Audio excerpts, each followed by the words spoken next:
I've started recording. So, Gary, are we going to do the what? intro? You know what? I'm not going to backseat host you. Well, yeah, it's cool. You already did.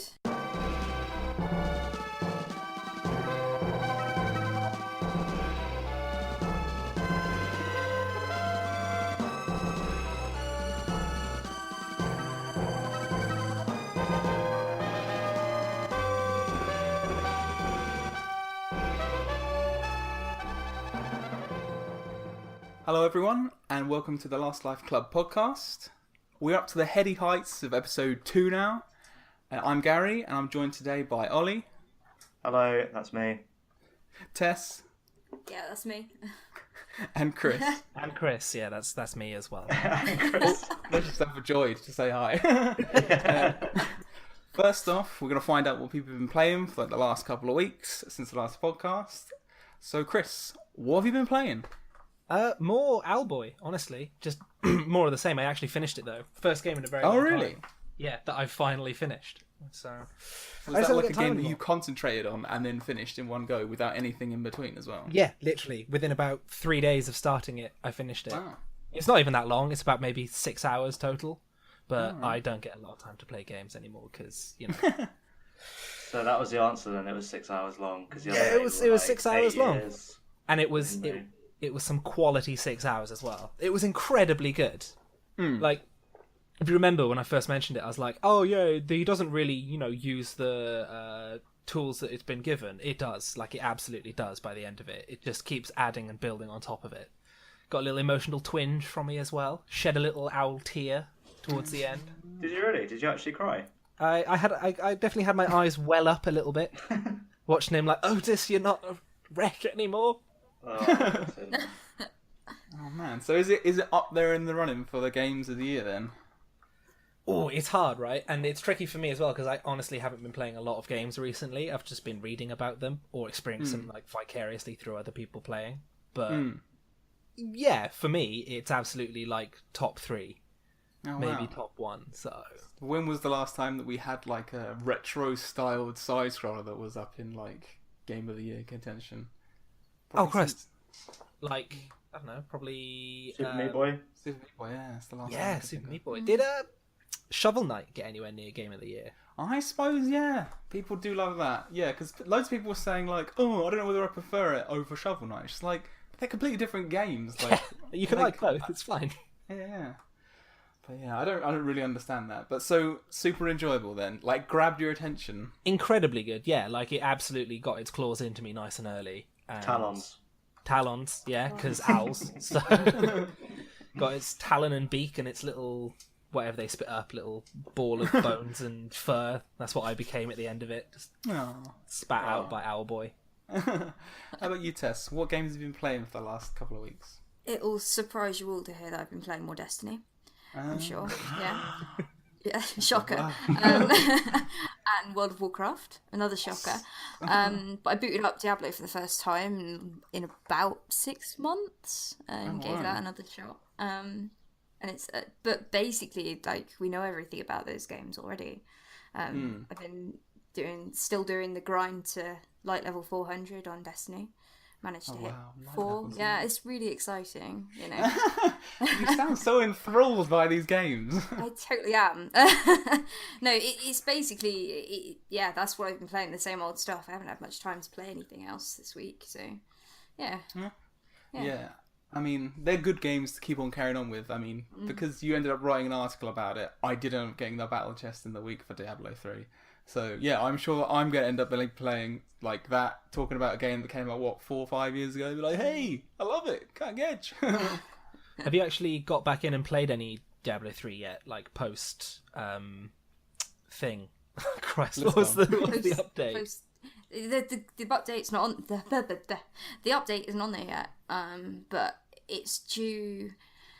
So, the Diablo 1 remaster is in the PTR at the moment. And the Necromancer is due late next year, but they haven't given us a date yet. I was just sort of like, I want to remember why I like it so much. And it's easier than I remember it, which is a surprise, because usually if you go back to a game after months, you're just like, Yeah. what. Where's my muscle memory gone? Yeah, what is like this? how do I play this? But no, it's a little bit easier than I thought. But then I am only playing on hard, I think. Oh, mate, you're a scrub. So, I know, an absolute scrub. Isn't there like 4 difficulties above hard? Yeah, there's like goes a up to mid. torment. More shaming. 6, I think Torment 6 is the highest one. Don't know. You can get up to like Torment 10 now. Oh, can you? That's where I hang out. So Me and the boys, Torment 10. We call ourselves the Torment 10 boys. Yeah. Yeah. The 9th level just isn't tormented enough. No, not for us. yeah, like what was the update that brought in death basically as like the new big bad? Oh, I can't Reaper remember. of Souls. Reaper of Souls, yeah. So like Yeah. post Reaper of Souls, they really tweaked a whole bunch of the difficulties. So whereas in the original hard was like actually hard, now it's a bit like kind of a joke. That really? probably explains why it's so easy. I mean, Like you could probably comfortably jump up a couple of levels to hit like Torment 2 or 3 or something and be totally fine. Don't worry, I'll get you in. I'll guide you through it. I'm a bit of Yeah. a seasoned veteran of Yeah, the you old could do a Diablo little. 3. Why don't you do a video about that? Yeah, how about no? Alright, you don't have to.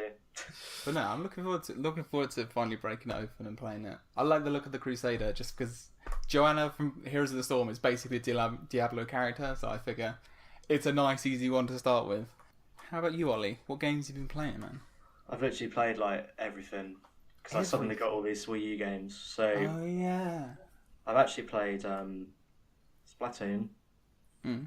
Captain Toad, NES Remix, Mario Kart 8 DLC, Mad Max on PS4 as well. Literally just everything. I've had a pretty good week, 2 weeks. To be honest with you. I've not done much else. Like the weekend, I didn't move. Like Chris came over, he just bought some food over. I just stayed laying down. Carried on playing. He went. Well, that was Sunday. They had someone else come over Saturday, so both days I just stayed there. Really, it was good. But I think Mad Max is really underrated. Well, it came out the same week as Metal Gear Solid 5, so yeah, man. I don't know if it's just because it's the first open world game that I've actually played longer than like 10 minutes, but I'm like just amazed by it. Like there's so much you can do, Yeah, man. and there's like all these little like cubbyhole like dens that you can like go in and like smash up, but like they're all completely different. So you'd be like, oh, I thought like, oh, this one's just going to be another load of corrugated iron and like a dude in a gas mask, but it's like completely different. Like it's covered in like crazy tribal paint and like there's ones that you can pull up from underground. Like it's amazing. It's literally amazing. I can't even believe how good it is. So I definitely recommend it. when you say like it's the first open world game you've played more than 10 minutes of, have you not played Fallout? No. I've not played any of them. I've not played any of. No, I played Metal Gear Solid 5 and I've finished it, but I don't really count it. Yeah, I mean, it was open world, but kind of a weird open world configuration. Yeah. And it was empty, whereas like Mad Max is like there's something every single corner, there's something to do, and like you can like go into strongholds and build up a little base in there where like all your little guys hang out, and then they help you by sending you scrap metal, which is like the currency, so you can like upgrade your car or like upgrade yourself. Upgrade your You use Magnum Opus. scrap metal to like the Magnum Opus, but you can use the scrap metal to like upgrade your punch, for Oh, example. mate. Get some But nice it's- alcoholic punch on the go. Yeah, he gets absolutely wasted. Yeah, but yeah, it's like it's brilliant, but it has like a fatal flaw that I've noticed Uh-huh. in that it's like it's open world, you can do whatever you want, but you're still like surviving the apocalypse. So you're Yeah. like, it's an epic jump to get points. It's like, do I want to do it? Because I'll probably destroy my car and lose half my health. Like, probably not, and I don't have any of the water, so I can't like. You just you heal, sound like overly sensible, Max, as opposed to mad. It is. You have to be very sensible. But yeah, it's amazing. Definitely recommend it. What else? Yeah, Splatoon. But everyone's played that now. Mate, It's- but I love that game though. Like, what did you think as someone who hasn't played it for ages or the first time, possibly playing it, and you're not really someone who's massively into FPSs like me? Like, I super enjoyed it. What did you think about it? I thought it was alright, but it's just a bit hard at the beginning because it was like you have to be level 4 to go in the shop. But like I kept losing every match because I was level 0, and everyone else was like level 30. Oh, I I guess just because got. the population's dwindling, they have to put me in matches that people that are like really high level. Oh, So it's, and then because when you lose, you don't get very many experience points. So I had to like grind to get to level 4. mate. before I could even buy anything like an item of clothing. So Mate, it's a hard splat life out there, mate. well, I stuck with it, and it's alright. I played like 5 levels of the single player, and I probably won't play again. So Oh, really? Oh, no. yeah, it wasn't that good. I mean, every level was the boss fight was good, but every level was like the same. So Oh, really? Yeah.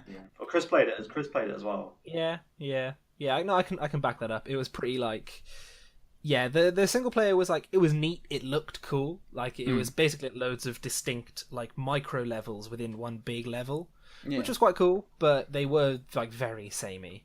I played like the exact same progression that Ollie did, essentially up to the boss. The boss was amazing. Like it was a really, really cool use of the like environment and the paint and like the way you traverse and like duck and dive and hide inside the paint. But outside of that, it was a bit eh. And then I played a bit of the online, and that was also all right, but it wasn't really my bag. I'm not one for like competitive multiplayer games anyway, though. So. Yeah. No, I mean, when I played it, I literally played the first world like yourselves, the single player, and then I just jumped in online. And as I had the game new, everyone was kind of learning stuff as they went along, and everyone was leveling as I leveled. So obviously, it'd be a lot more natural progression as opposed to just fighting as an entrenched like level 30. Like, yeah, the online's quite mental when you're really low level because people are just doing stuff you haven't even seen, like shooting paint tornadoes and like smacking you with giant rollers and stuff. So, yeah. Anyway, so Gary, what are you playing? Mate, to be honest, I played a bit more of the same for the most part. I played some more WoW, and for all people who really like WoW, there was like one really epic quest, which is all about the story of WoW, and yeah, that was super cool. It was a Light's Heart quest. If you haven't seen that, then go for that. And I ended up playing We Fit You, of all things. Yes, good. Because, you know, combat, you know, the inevitable Christmas fattening that will happen. Get in there early. And plus, I could deal with, you know, shedding a few pounds. So I thought I'll fire it up, and then you get a nice, like, patronising. Oh, you're a tad over your ideal weight there. You fat bastard. We're gonna make your me look really fat. Oh, you scum. So I basically did that, and then I just did a load of the kind of aerobic things, and they have like a boxing one where it's just they took this like needlessly gruff sounding voice of like this boxing trainer, like left right, and you're like, what? This is weird, but yeah, man, it's cool. It's very cheerful, and it's like, I mean, it's kind of what you need. It's just kind of like the next level up of kind of those aerobic VHSs that people have. How many days have you done? Mate, this is my second day. Did you do it today? I did it today, yeah. Nice. Doing it right now. That's why he's out of breath. Oh man, but yeah, mate, it's cool, and I'm gonna stick with it. But next week you'll probably say, next week I'll come on and be like, yeah, fuck that, throw it out the window, and bullshit. You'll sound really fat, like, oh, I'm gonna do it. Sorry, you can't hear me over my excessive jowls. Oh man, but yeah, I enjoyed that, and I enjoyed playing a bit more WoW, man. It just keeps getting better and better. I can't wait for the next patch to come out. Oh, but now moving on to a bit of the news, and everyone picks a news story that's happened over the last couple of weeks, and we just chat it through. And Ollie, first up, some PS4 Pro news. Yes, I don't want this to turn into just me rambling, so feel free to interject. It's alright, we'll all ramble, I'm sure. Because I've got a lot of notes, so I don't want to just ramble off my notes. But anyway, before I get started, you know Ken Levine? I do. The Bioshock guy. Creator. Before I get into this, basically he made a good analogy the other day about people who play video games.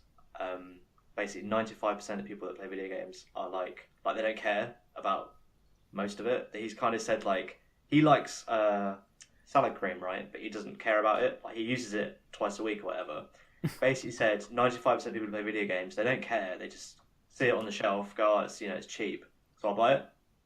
Does that sound like something we can agree with, something we can get on board with? Because that's kind of important to where we're going with this. We're obviously more passionate than most, because we would literally run a podcast and have a site on it. But for the sakes of convenience, yeah, that's exactly how we feel. Not us. I mean, like, you can recognise that most people, the vast majority of people are like that. Like most people with a passing interest, yeah, I'd agree. Yeah. And I think that probably makes up a big chunk of the spending gamer public. Yeah, are going to be sort of just because he in his article, like he goes to a frat house and asks them what they think Bioshock is about, and he shows them a picture of Bioshock, and they're like, oh, it's about a robot and a girl. Yeah. It's like what 95% of people are like they don't know. That's basically why Bioshock 3's got a picture of the bloke on the front instead. I know. Yeah, anyway, moving on. The PS4 Pro, I don't know what Sony are doing with it at all, because I don't know who it's for. Like, I don't even know what it does.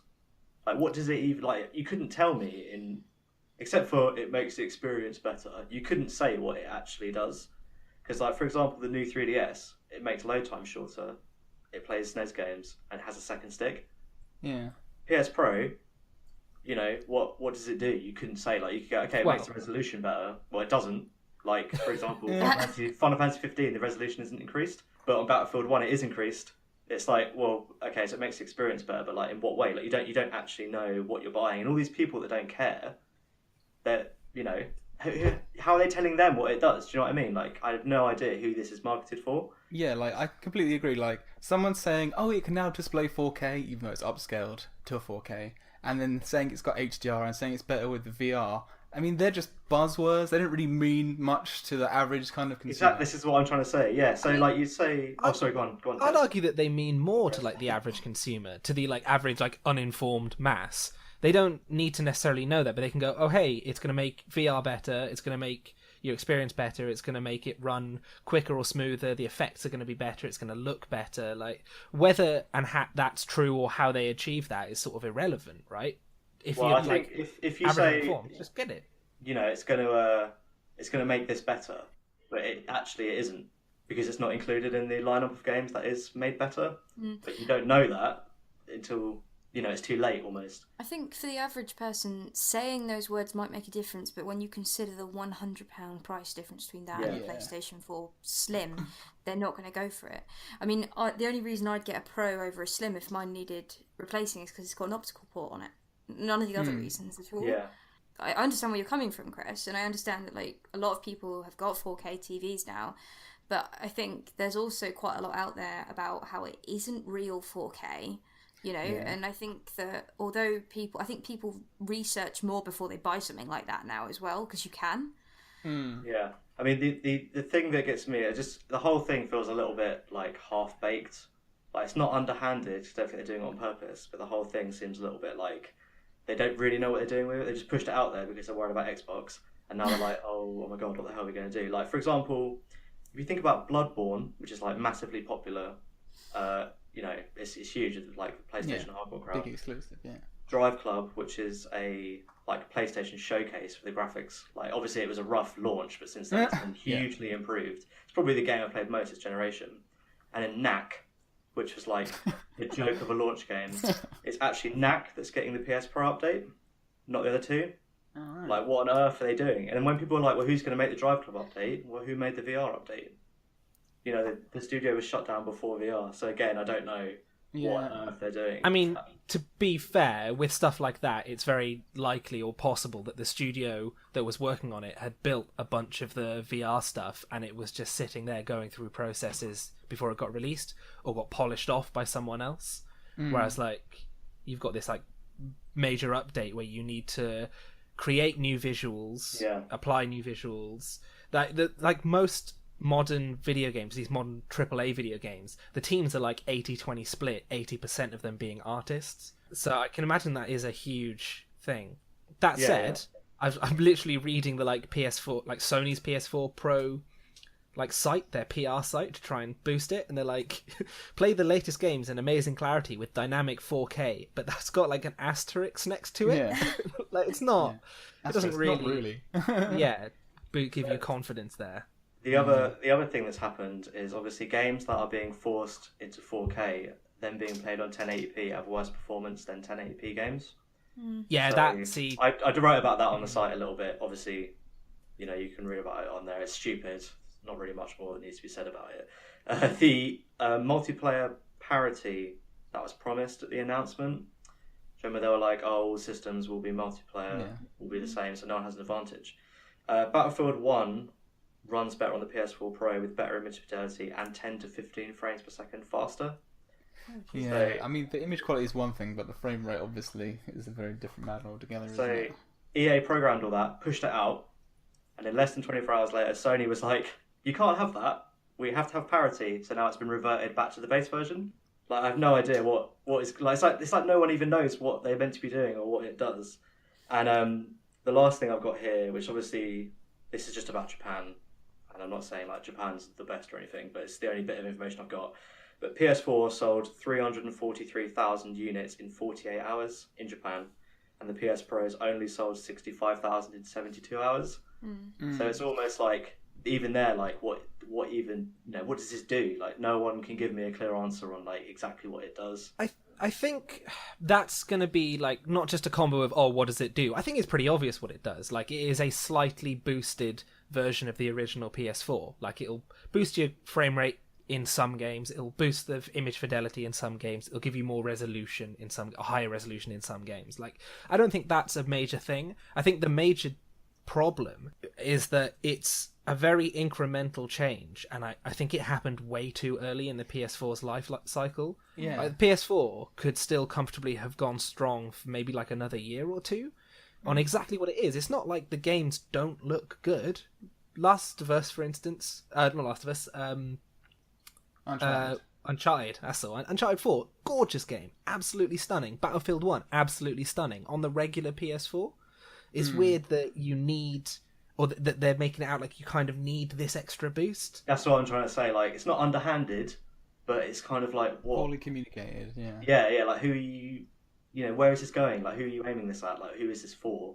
Yeah, I mean, this year they've got the old PS4 running on shelves still, but it will be it's phasing out now. But you can still find those on shelves, in small numbers. You've got the PS4 Slim, you've got the PS4 Pro, and then you've got this thing called PS4 Virtual Reality, and you just left thinking, so what do I want for the best one? Like, what is the best one, and why is it better? Like, and it's hard to like find a reason. Like, my friend just bought PS4, and the reason he bought the PS4 was because the Pro came out, which knocked the old one down cheaper, so he bought that and he's completely happy with it.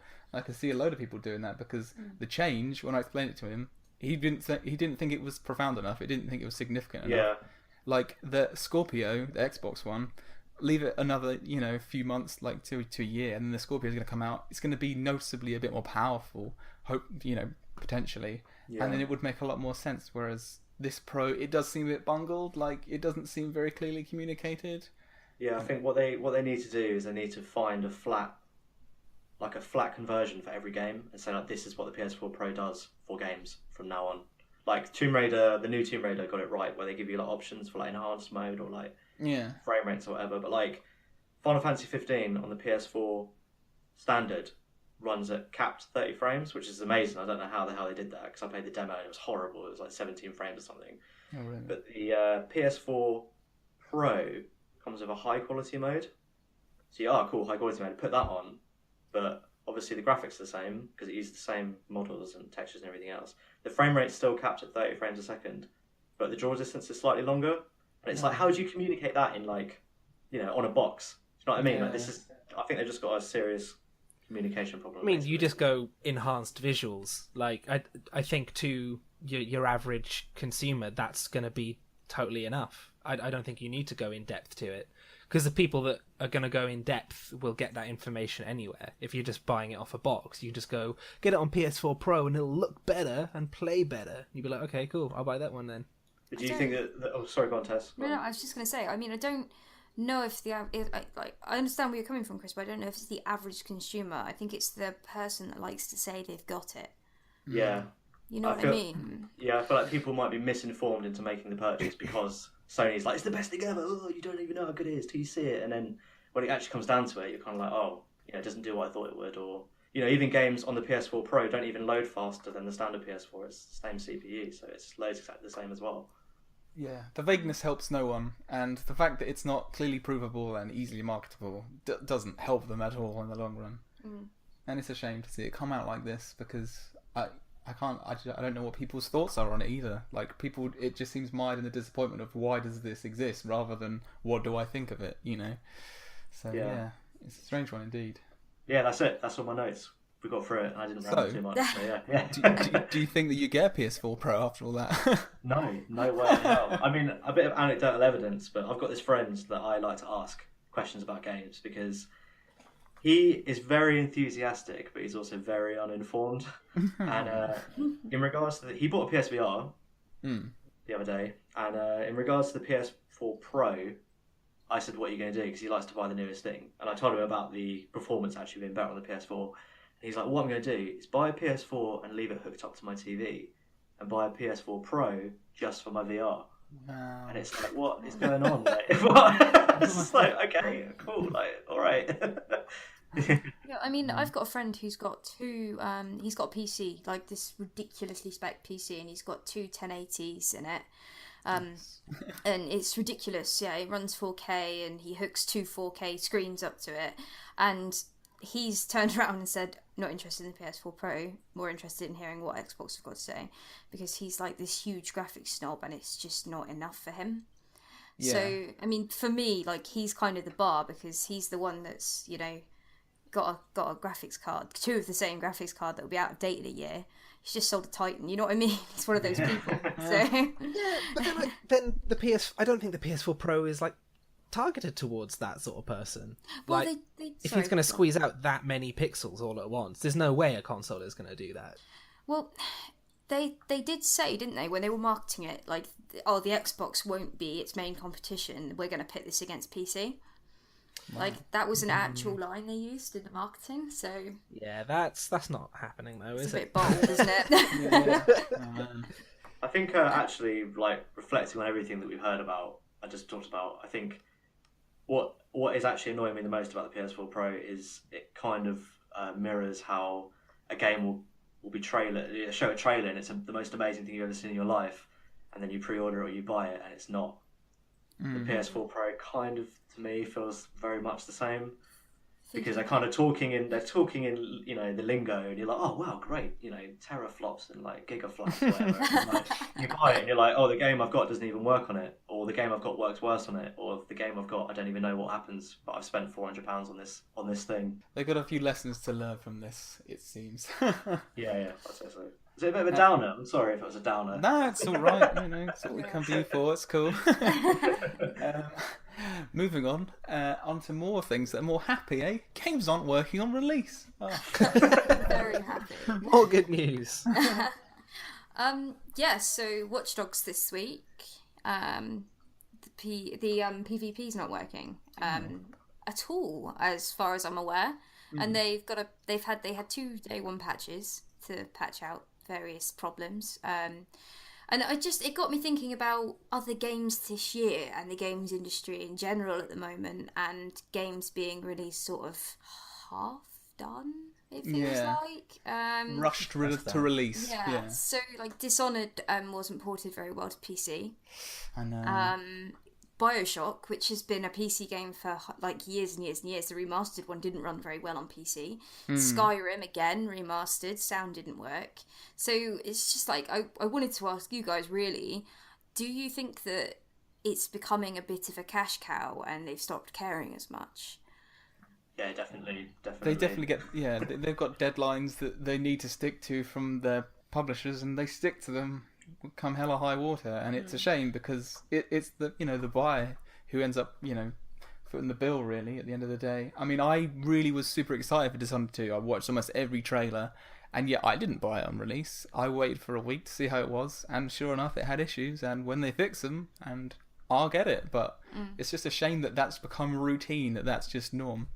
It's day one patches are just like you expected, don't you? You're not going to play that today. You're going to have to put it on download unless you've got incredible internet, like Barry does, and then you're going to play it that day, wouldn't you? But I can't actually off the top of my head remember a game that didn't have a day one patch. Mario Kart.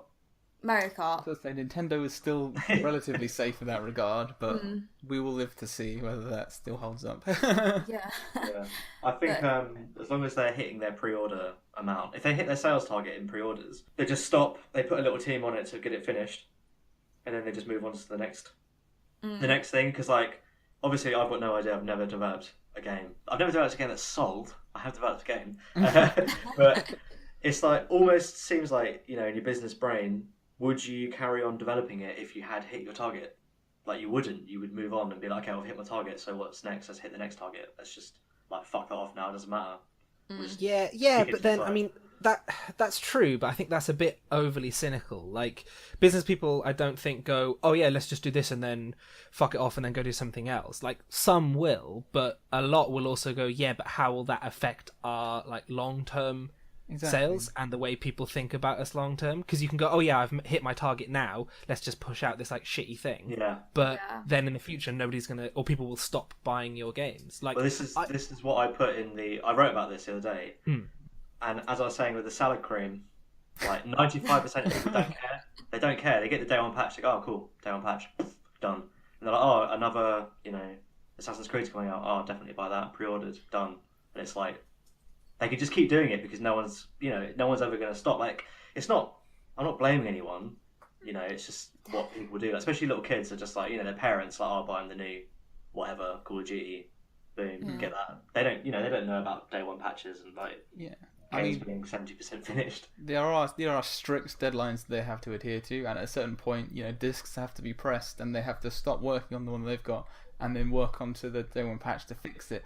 Unfortunately, it's part of it just because how quickly things are rushed to market these days, and that is a shame. And it is a shame that it has become so routine that we expect a day one patch. But it's got to the point now where I don't mind a day one patch as long as at the end of that day that it's fixed. But it's not always the case. And someone saying, oh yeah, sorry, we did patch it, but we found a load of other stuff as well. That's the real kind of shame, because some games, you don't want to hate games, you want to like games, and you want to see the game at its best. So when it gets delivered in a state that's horrid, you're just like, man. I don't think it's entirely because people want to just get out the door. I mean, like, obviously what Gary said as well holds true, as well as what I was saying about people just moving on. They're not just like all of them, all right, stop, get out. Obviously disc pressing and everything else is part of it as well. Don't you think that No Man's Sky has changed people's opinions on that, though? It's made people more wary about buying games. I think the core audience that bought No Man's Sky doesn't care. No? Or they were already informed before, but they did it anyway. Yeah. Like, yeah, they made a ton of money. Because that's the thing. Like, I know, Ollie, you're talking about, like, oh yeah, the majority of people don't really care or know. But, I mean, E3 is freaking enormous, and it regularly has like millions of people viewing it. Like, I can't imagine there are that many people that are so uninformed about it that they make up. Sorry, I can't imagine that there are loads of like super uninformed people making up like an enormous part of the audience that are buying it. Yeah. I don't know. There's definitely people out there that don't know really what they're buying. They just get it and go, oh, there's an update, that's fine, whatever. Exactly. Like quite a lot of people just go, oh well, an update, and then they just walk out of the room, wait for it to download, and then come back. It's one of those things that if it happened to FIFA or COD, then and it was truly broken after a patch, then we'd see a lot more people going on about this issue. But yeah, I mean, it's all estimates as well, isn't it? Like, we don't know. We're just pulling percentages and ideas out of our asses, but we're on the right track. Right up there. Yeah. but yeah, that's about it on that one, really. What about the Watch Dogs 2 patch that gets rid of the nudity? Oh well, that's disappointing. Doesn't get rid of men's genitals though. No. Only ladies. Yeah. Leave them in. We're obviously all very upset about that. Yeah. Do you feel objectified, guys? A little bit, yeah. It's a weird choice. It's like, go all or nothing, guys. Yeah, like, is it inherently more acceptable to put a wang in a game than a... Well, GTA's got a dick in it, isn't it? Does it? GTA 5, yeah. I read about it. I haven't seen the dick. I've never seen. I think it was in one of the GTA 4 DLCs. Oh, okay. It's a bit weird though that they put it in and then so quickly took it out again. Like, just like suddenly there's a screenshot and Sony's like, nah, and then they're like, all right, bye. Yeah, like it takes them like months and months to patch out something that people like actually want, and then it takes them like 10 minutes to remove something that is just like a little lady part. Little lady part, nothing special. No, you know what I mean. You know what I'm trying to say. It feels like something they had ready. There's like some like person somewhere was like, we should probably get a backup chunk of code ready. Yeah. That excludes all of the genitals. Or half of the genitals. Yeah. Or half. Yeah. Just have dudes walking around the dicks out. Ubisoft said it was okay, so I'm doing it. Well, apparently there's like literally just full on. There's areas where there's just people just full on nudists. What? Yeah, Yeah, I heard I've that linked a too. video in the article about a nudist. Mate, nobody reads that website. No one reads it. If you ever read it, there's a nudist getting hacked, and they steal their money. I don't know where her phone is. But Well, I mean, Ubisoft know where it is. And they'll stop you getting there. Oh man, and we're gonna run on to our next point about Mario Run. mate, that was terrible. I don't feel good about that, but I do feel good about Mario Run. Oh, that's also Even terrible. better. So That's better. Yeah. No, it's like I'm legit impressed. So basically, the news that came out is that it has a release date and b a price. So it's out December 15th, and it's going to be $10 to buy, $10. which is probably going to be about £10, knowing how it transfers as well. Yeah. Which is like steep for a mobile game, but not steep for a Nintendo game. Yeah. And just to like let people know if they haven't, for whatever reason, heard about this, basically it's like an endless runner. So Mario just runs from left to right constantly. You tap the screen to make him jump a little bit. You hold it down longer to make him jump higher.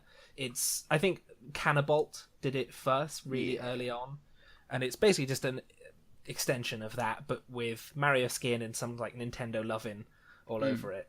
I think it looks really, really interesting. Like I'm probably gonna get it. Like the first couple of hours are free anyway, so you can get it and try it, and then it's gonna be about a tenner to get unlimited access, which I think is like quite rare when it comes to mobile games. Yeah, it is. Yeah, It's they usually don't normally do that. completely free to play.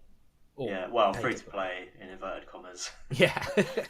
So has anyone here ever spent close to £10 on a mobile game? I bought. I know I haven't. I'm just wondering if other people do, but I'm not already a one for mobile gaming that often. I bought Plants vs Zombies, but I don't know. I can't remember how much that was. Yeah. That was on the iPad. I think it's a couple quid, maybe like £4 or £5.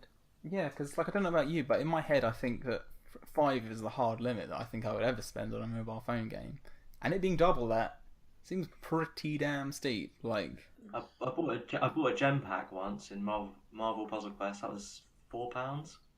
That's the only thing I ever bought in that game. So yeah, no, you're actually right. £10. I've never. Yeah, been £5 anywhere near. probably my limit too. I buy a lot of text games, but Yeah, it's weird because like there's a couple of Final Fantasy games out on mobile right now, and they're like 12 to 15 quid oh, really? to buy them. Yeah, they're expensive by mobile standards, but it's a full like DS game, so it's about the price you would expect for like an HD remake of a DS game on a mobile. I don't know. Like, how do you price that platform? That is such a weird Exactly. combo of things. Monster Hunter's £12 on iPad. They are doing it. I just don't know who's buying them. Yeah, I mean mobile games in general are just a lot more popular in Japan, and over here, like I know people do play games on their phone. People play them quite a lot, but when you ask people £10, it just seems steep. Like if I said to someone, "Hey, do you want to buy Endless Runner for £10?" They'd be like, "What?" But as soon as you say Mario, they go, "Maybe, I suppose." That's the thing. I think they're really hoping that maybe, I suppose, equates to money, but. Well, Seems hopefully that first 2 hours equates to money. The free 2 hours you get. Yeah. Looking at it, I don't think I've sold it super well, but looking at it, I would spend a tenner on it. There's a few extra bits and pieces in it. There's Kingdom Builder, which sort of looks like a micro Animal Crossing-esque thing, but all of your villagers are different coloured toads, as in Toad, the Mario character. Do they have some sort of like customization, like beards and crazy glasses, or is it just like Paper Mario where they're all the same? From the trailer, they're all the same, just with different coloured spots. That's pretty much it. There's like a yellow one and a blue one and a red one that's like constantly shouting at you. All your favourite characters then. Yeah. I like the yellow one. You've got all your favourite bits as well. You can like build a kingdom. You've got like set spots so you can put decorations down. You can put down like a set of block stairs. You can put down a flag. You can put down a question mark block. All the good stuff. It's great. What that does, I don't know. The trailer isn't super clear about it. Like when I first read about it, I was like, oh, it lets you build levels to run on, but it doesn't. At least the trailer doesn't look like Yeah, that. that sounds like Kingdom Builder. I was like, oh yeah, level maker, but no. But like looking at it, it just doesn't look like you can actually use those areas for anything. Maybe they just like get you. I don't know. They probably get you some sort of coupon that you use in the Switch version. Maybe. Whoa. I have not considered this. So, do you think that you'll be getting it when it comes out? I'll get it. Yeah, I'll get it. But I'm like terrible with money, so I'm not necessarily the best Don't person trust me. to I don't know ask. what it is. Honestly, I haven't got a clue. I'll get the free one. I'll get the free one, Yeah, and then we'll see how I'll it try the goes. Oh yeah, you can play it kind of multiplayer as well. So like you play, it's like asynchronous multiplayer type thing. You play against someone else's ghost as you run through a level, and it's not based on time, because obviously it's all basically the same time because it's an endless runner. But it's based on points, so like coins you pick up, and I think like parkour tricks you do over Goombas. I don't know. Parkour. Yeah, Mario's a parkour guy now. He like head spins and like. Yeah, he does little flips over like shell guys and Goombas. Shell guys. I I know what I'm talking about, I swear. Shell suited kingdom dwellers. Yeah, it looks interesting, but it does really raise the question of like, is that too much or is that reasonable? For what it is, I think it's quite reasonable, but Well, we'll have to wait and see, won't we? that's the thing. And in the mobile market, it just doesn't. Yeah, like you make it or break it on launch quite a few times, I think, because it's all about, like positions in the charts, isn't it? And if it ranks up highly in the charts, then you can take a look at it. I think it's absolutely going to rank. Like, look at Miitomo. Miitomo hit number 1 within a day, within like a couple of hours of it being out. And it was crap. massive. And yeah, it really wasn't that good. Is it, go on, Tess, go. is it Android and iOS, or is it just iOS? It's both, but iOS first. So the iOS release is December 15th. Android to come later in big inverted commas. So like, who knows when that'll be. One day. It's the first pre-orderable iPhone game. Really? First one you can have a pre-order, yeah. You don't pre-order with money though. You just because obviously there's an unlimited amount. So what would be the point of pre-ordering? Because it's digital. But you just say you're interested, and then when it launches, they email you, so you know exactly when it comes out. So the loosest pre-order scheme ever. Basically, yeah. You're not tied in. Well, you are, but you're tied in something that's free. So Yeah. Well, one thing that we are getting closer, another Nintendo thing we're getting closer on the pricing for, potentially, is the Switch. We do know that it's coming out in March, but as to how much it is, we still don't know officially. But it seems that the rumours that we've got so far is there will be a base one at about £200 in the UK, and then there'll be one with like higher storage and with a packed-in game for £250. Plus, on top of that, controllers are looking to be £40, like for the Pro controllers. So it's very much put it back in that kind of market of being cheaper than the other two, like more powerful, hardcore, in inverted commas, kind of consoles.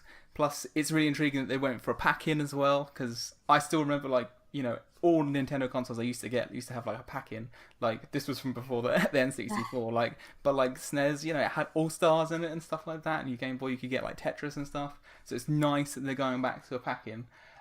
As to what it is, we're not sure. Some rumours are it's Splatoon, which would make sense after it was really shown off, you know, quite to the forefront at the end of that trailer.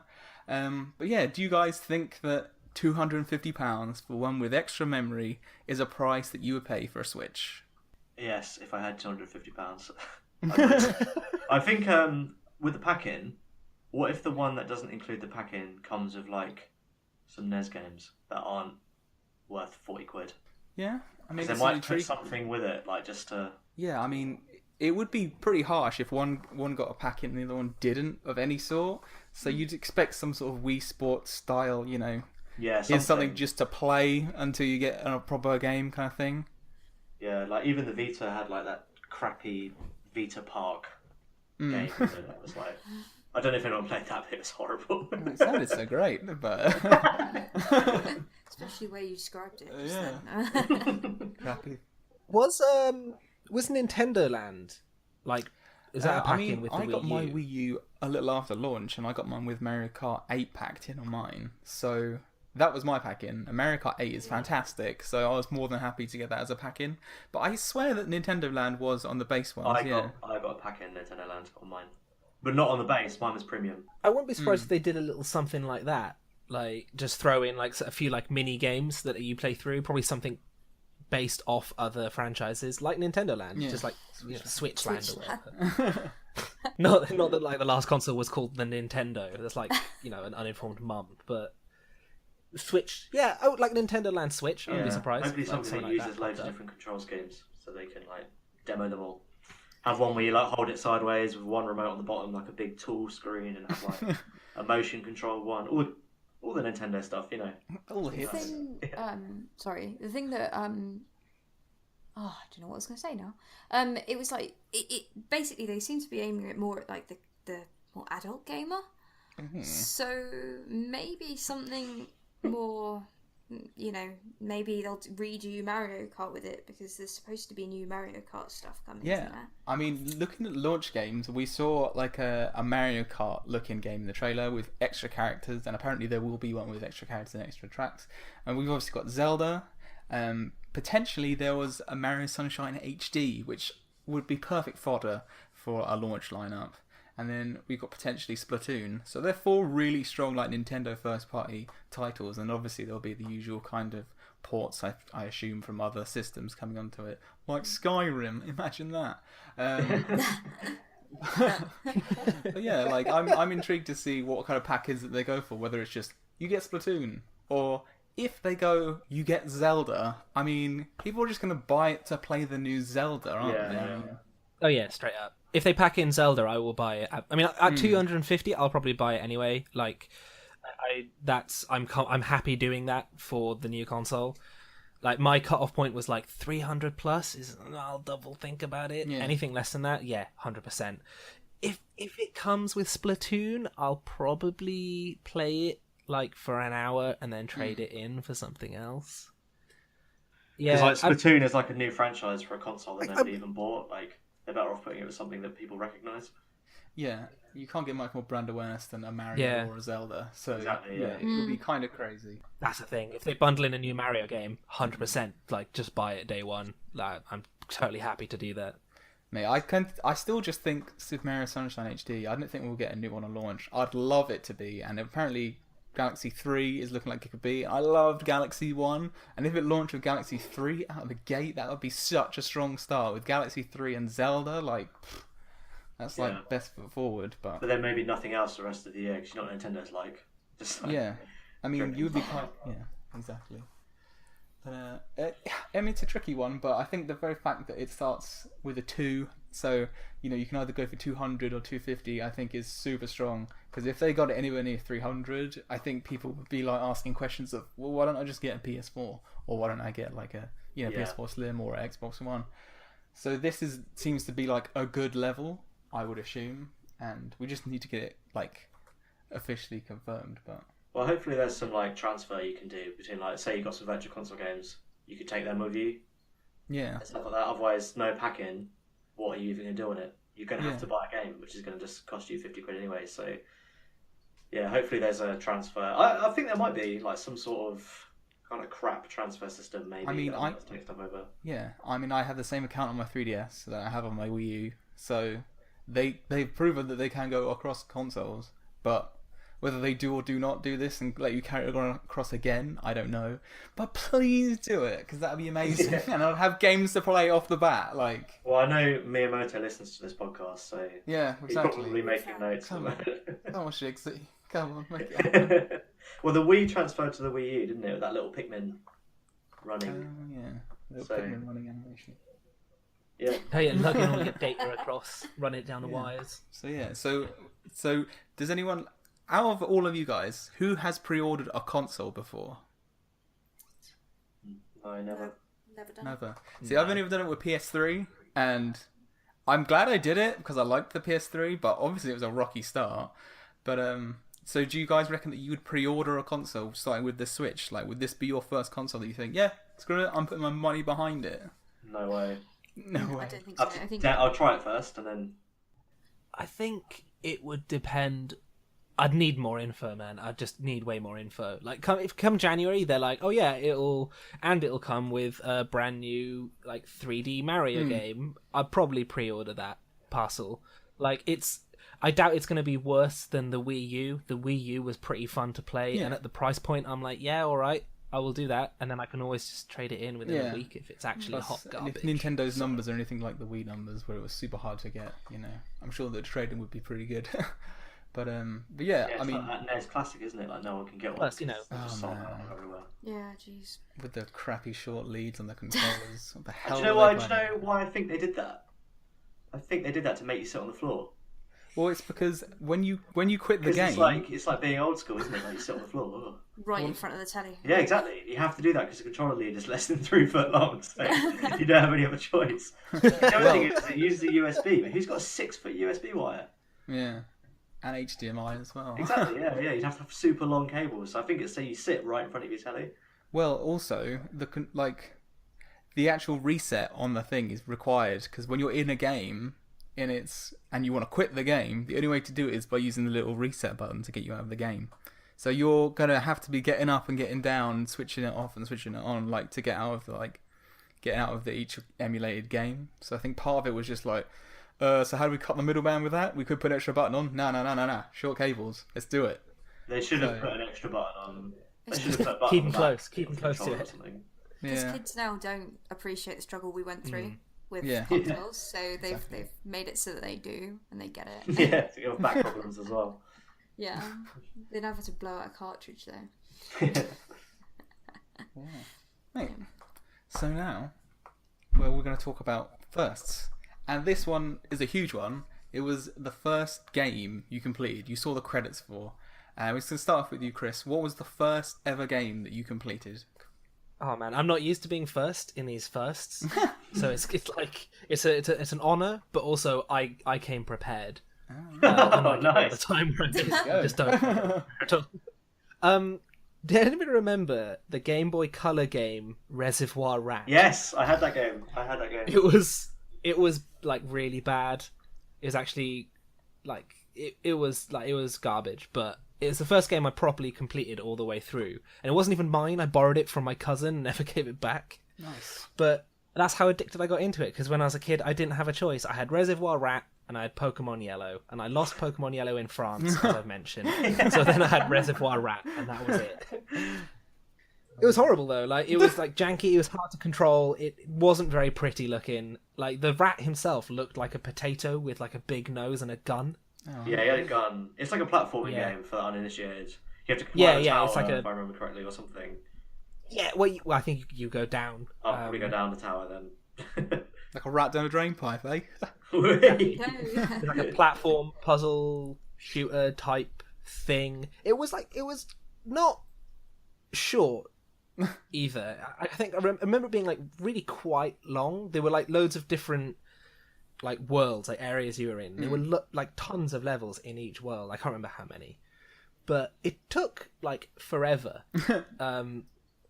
But I remember the story being like really dumb, really dumb. You were like rescuing your girlfriend from the mafia or something. Wow, Reservoir Rat. Really stupid. Oh, I'm gonna look up the name of this dude. I wrote it down actually. Yeah, so your girlfriend is the daughter of the head of the mob, and the head of the mob is called Marlon, the Godfather Mozzarella. Nice. Is he made of cheese? Nice, man. Is he human? Like, what's going on? Is your girlfriend human? Like, is she a rat? What's going on? Yeah, it's uncomfortable. She is also a rat. Oh, fair enough. Fair enough. Yeah, that's all right. We didn't want to have another Sonic situation. Yeah, that's 10 years old, by the way. That game is crazy, 10 years old. isn't it? Yeah. Oh. I'm actually looking at a picture of Reservoir Rat now, and you fight like snails and snakes and eat chocolate, but it's all the same size. So like you're either a giant rat or it's a tiny snake, tiny chocolate bar. But yeah, no, I remember that game. It was horrible. I remember trying to play it with my neighbour using the infrared sensor on the Game Boy Color. How could you do that? No. Okay. Well, like, you must be able to have two rats. I'm trying to. Oh man, the font on the game box is Comic Sans as well. Nice. All right. It's Impact and Comic Sans. It's amazing. Yeah. Exactly what you want. It's like a school of graphic design, just all in one like 6x6 inch bit of card. How about you, Tess? What was the first game you completed? Now, I'm gonna end up saying this on every every single podcast I do. I've been thinking about it all day. I was like, first of all, I was like, maybe it was Pokemon. I don't think it was. I think the first game I ever completed, and it was probably with help from my mum, was Croc Legend of the Gobbos on PlayStation 1. That's all right. Because I can pretty vividly remember the Goblin King, which and by that point in the game you're so used to the large turn circle that dodging him isn't that big a problem. But yeah, I'm pretty sure that was the first game I ever completed, and we were on our second run through of it, and my sister tripped over the PlayStation wire and unplugged it, and we lost all of our data. Yeah, Siblings, mate. yeah, I know, right? But yeah, so good game. I've still got it. Oh, really? Wow. You must have a lot of games, like, if you don't I've got a lot of games, yeah. How many have you got, do you reckon? I think last time we counted physically. No, I mean, like, Last time not we that we do it very often, yeah. You have to do the audit, you know. Gotta keep we've got about 300 games, not including Mate. Steam. Right. So, yeah. About 500 including Steam games. Oh my god. Too many. Yeah, too many. 300. Do you like keep them all in like a little disc sleeve anywhere, like a little No. compact way, or they all just you've their got cases? 300? I've got boxes for most of them. There's probably about 20 Right. we don't have boxes for. Can you see the walls in your flat? Yeah. Yeah, they're covered in games. Yeah, we can, yeah. But yeah, we've got quite a lot, so... Now, did you ever... This is like going off on a tangent slightly, but did you ever play Croc 2? Obviously, like carrying on from it. I can't remember it if I did. All right, because I want to talk to Yeah. someone else about it, because I'm sure that it had this weird like control system where you could map half of the controls to 2 different controllers, so you could play with a friend, like try to coordinate just to play this one character through, and it was just messy. It was just I don't know why that would be included in a game. That sounds like a fever dream. Yeah, doesn't it? Well, to be honest, Croc is kind of a I thing. I don't know if that actually happened, mate. I'm Googling I'm pretty it sure. now. I'm pretty sure it did happen. To be fair, I searched Croc 2 control co-op, and I didn't get anything. I'm sure that it existed. Maybe It's it was on my just some list weird to stuff. buy, to get hold of, like, because obviously I need more games. I don't have enough. Yeah. So I'll let you know once I do. we can work on your, false memories. Oh man, I'm sure that it existed. Either way, doesn't matter. But yeah, I do remember. If you like Croc 1, Croc 2 is very good as well. I do remember that. And what about you, Ollie? What was the game that you played first? It's one of the Marios, but I don't know which one. Oh, really? I had a NES, so Oh right, wow. yeah. So I had Mario 3 and Terminator 2. Were my first NES games. I didn't finish Mario 3 because obviously it's super complicated. But I remember playing Mario Brothers 1 on Super Mario All Stars. Oh yeah. And also I had Game Boys, so Mario Land and Mario Land 2. Hmm. It would have been one of them, but I can't put my finger. I can't. Really commit. stuck with you, did it? Really Yeah, stuck I can't commit to which one it was. Do you know, it probably was actually Mario Land 2 because it's quite easy. Oh really? Yeah, I think on I never Game played Boy, 2. yeah. I played 1. On Game Boy, it's funny because Mario's sprite was like massive. It was like half the screen. Really? So like, to combat it, they made it really easy. Nice. So yeah, probably polished that one off. Had a cool level inside a giant Mario that was made of Lego. Wow. So Oh, I remember playing that. I never completed it, but I remember that stage like super specifically. yeah, like the I was reading a thing about it. I say the other day, the way life moves at the moment. It's probably about a year ago, but like it's basically the guy that designed it. Like he hated Mario, or like he wanted to do something weird with it, and they wouldn't let him. So he basically made like just the weirdest, worst Mario game you could make, while still being good enough to pass like Miyamoto's approval. Wow. So there's loads of weird. It seems stuff like a in it, weird like- job to get if you don't like Mario. Yeah. No, 'cause I think it's because he I wanted. know, I'll go and work for Nintendo. I think what might have happened actually is he made Mario Land 1, and they were really annoyed with it because obviously it was so weird. Hmm. Like there was like Easter Island heads in it and stuff like that. Yeah. He made Mario Land 2, which is also weird. But like you get like rabbit ears to like jump, and the feather let you shoot fire. Like it was, mate, it was fucked. What can I say? It's weird. That sounds more like a fever dream. yeah. So do you think that guy went on to just make WarioWare? Mate, Because that sounds very much like Yeah, it's it basically does, just a yeah. precursor to WarioWare. I tell you what, while Gary tells us what game he finished first, I will find out what he did. Let me have a look. I'm excited. Do it. Well, the game that I finished first was a game called Illusion of Gaia, or Illusion of Time, as it was over here. And this is a really odd one to like finish first. But it was on the Super Nintendo, and we played like the crap out of Mario games. But this was the one that we zeroed in on. It was like one of those ones where like your parents go to like the game and they just ask the person, "Oh, it's a good game," and they give me this one, Illusion of Time, and it's brilliant. Like, it's still one of my favourite games ever. It's like a SNES era kind of RPG, like top-down kind of almost like Zelda style. And it's got a really high concept plot, as you would expect from a Japanese RPG. There's like a comet that's coming through, and it's basically, it stops the mankind from evolving. So you end up in this like weird kind of, almost, I can't remember what time era it was, but like, it's like 1200s or 1600s or something like that. Like, basically it doesn't evolve past that point, so and there's all these kind of monuments like Angkor Wat and stuff like that, and it's all sword and shield kind of stuff, and you play as this kind of plucky guy called Will, and you're just in this sleepy village, and then you just stumble in this place called Dark Space, and then it's got Gaia, the embodiment of like the Earth in there, who says, "You're gonna save the world," and he's like, he just takes it on the chin, walks out there, he's fine. So then he gets together with his mates, and they just travel around the world, and they eventually save it, as you would expect. But it was actually a really clever, like really well designed, like really well storied plot, and like I ended up playing it, and like the whole family would always come around whenever we like played it, like we'd all like gather around, like and we'd like watch it and play it together, and like I got such strong memories of completing it, and like you see the finish where everything kind of gets restored back to the normal world. And like these two characters, like Will and this other one called Kara, like you started off like polar opposites of the world. He's just like a normal boy, and she's like the snobbish princess. But throughout the adventure, like her and also the other kids kind of bond together and like grow. So by the end of it, they're like genuinely like super care for each other. And then you get to this end, and it's just like they realize that they're gonna have to like, I don't know, spoilers. I can say spoilers in a game that's probably like 20 years old, right? I think you're cleared for spoilers. I'm pretty sure Yeah. it's okay. And like basically they super care for each other, and they realise that because this comet is going to change everything and put it back to normal, that they'll never meet again. So then it's like a super like tear-jerky ending of like it ends and then it goes back to normal, and it's just like you're like a 6-year-old, 7-year-old kid like passing this through your brain like what? But I loved it. To this day, it's still one of my favourite games ever, and it was made by Enix as well, like before it was Square Enix. Before Squeenix. Did you say that was on Super Nintendo? I was on Super Nintendo, yeah. That's pretty deep for like. I've just looked that up, man. It's really expensive to get hold of. Yeah, it's like a cult classic. People love it.